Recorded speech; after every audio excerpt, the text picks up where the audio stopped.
म्हणून एक लक्षात ठेवा की सूर्यासारखा स्वच्छ मार्ग आहे हा. कुठला गंडा नाही, धागा नाही, दोरा नाही, कालमंत्र नाही, छुछा नाही, काहीच नाही. फक्त आणि फक्त एक श्रीफळ स्वामी महाराजांना अर्पण करतो आपण आणि त्या श्रीफळात स्वामी महाराज आपलं गाणं ऐकत असतात, आपली समस्या ऐकत असतात. या मार्गात आपण वारंवार सांगतो की 108 आरत्या वारंवार सांगतो आपण की भगवंताची आरत त्यांनी केलेली विनवणी म्हणजे आरती.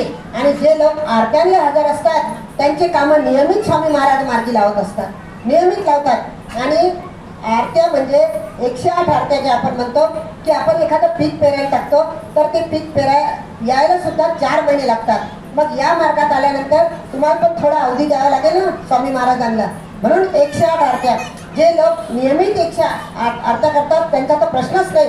पण जे लोक आपल्या काही स्वार्थाने आपल्या कामासाठी समस्येसाठी आरत्या करतात तर त्यांनी एक लक्षात ठेवा, आरती सुरू व्हायच्या आधी तुमच्या औदुंबर प्रदक्षिणा झालेल्या पाहिजे.